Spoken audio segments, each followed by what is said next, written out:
My dear parents, मी मैत्रेयी तुमचं स्वागत करते हॅपी पॅरेंटिंगच्या याच्या सेशनमध्ये, ज्याचं नाव आहे स्क्रीन ॲडिक्शन आणि मोबाईलची जे काही स्टुडंट्स तुमचे ॲडिक्ट झालेले आहेत त्यापासून त्यांना कसं दूर करावं ह्याविषयी आपण आज चर्चा करणार आहोत.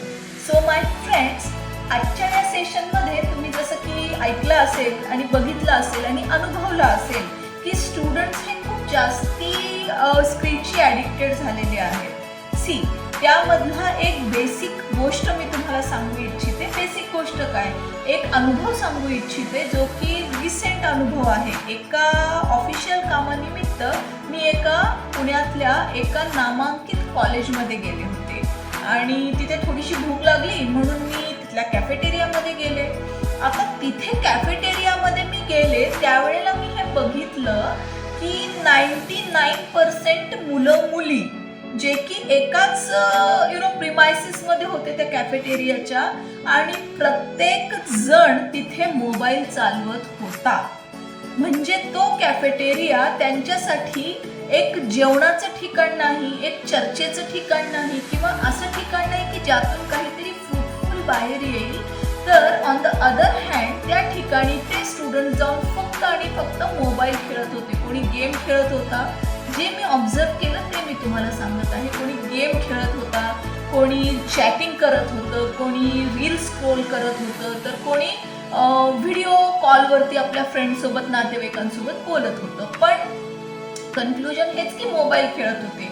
त्यावेळेला मला एक माझ्या लहानपणचा किंवा आपल्या लहानपणीचा एक काळ आठवला की ज्या वेळेला आपण कॉलेजमध्ये होतो.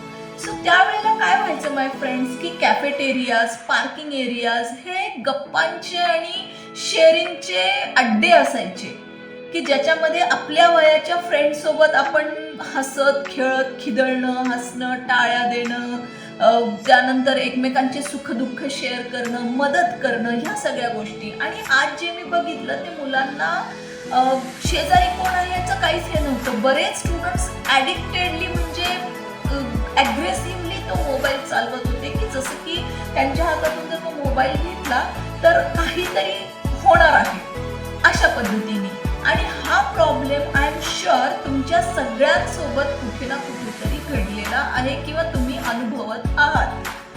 ह्यामध्ये माय फ्रेंड्स, मी सगळ्यात आधी ह्या पिढीला दोष देण्याच्या अगोदर कुठेतरी जो आपली जी संगोपन आहे किंवा आपलं जे आपण जे पॅरेंटिंग केलेलं आहे इतक्या वर्षापर्यंत त्याला थोडासा दोष देईन किंवा त्याला थोडंसं मी रिझनेबल मानेल की बरेच पॅरेंट्सना जेव्हा मुलं लहान असतात, जसे की भरपूर वेळेस मी सोसायटीमध्ये बघते, समाजात बघते, 2 वर्षाचे, 1 वर्षाचे, 3 वर्षाचे, 5 वर्षाचे जे की मुलं असे आहेत की ज्यांचं ब्रेन डेव्हलपमेंटचं वय आहे, त्या मुलांना ते parents mobile as a baby sitter म्हणून देतात.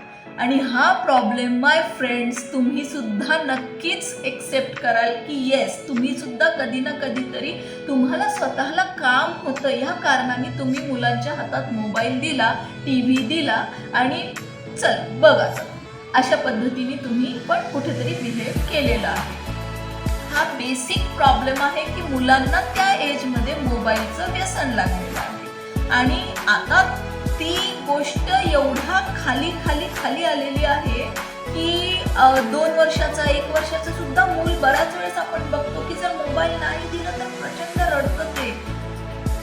आता टेक्नॉलॉजी पण एवढी जास्ती झालेली आहे ना की ज्याच्यामध्ये भरपूर स्कूल्समध्ये 1st, 2nd स्टँडर्डपासून स्मार्ट क्लास आलेला आहे. आणि ही आपण स्टेटसची गोष्ट समजतो की जिथं स्मार्ट क्लास आहे तिथं आपण मुलांना टाकायला प्रेफर करतो. पण माय फ्रेंड्स, सिलिकॉन व्हॅलीमध्ये अशा रिनॉन्ड स्कूल्स आहेत काही की ज्याच्यामध्ये आजही पारंपरिक पद्धतीने शिकवल्या जातं आणि मोठे मोठे बिझनेसमॅन, बिझनेस टायकून्स, मोठे मोठे लोक त्यांना आपल्या मुलांना त्या शाळांमध्ये, त्या एज्युकेशनल इन्स्टिट्यूटमध्ये टाकतात जिथे मुलांना आजही ॲपल म्हणजे फोन नाही तर फळ ॲपल हे त्यांना लक्षात येतं ज्यावेळेस आपण ॲपल म्हणतो.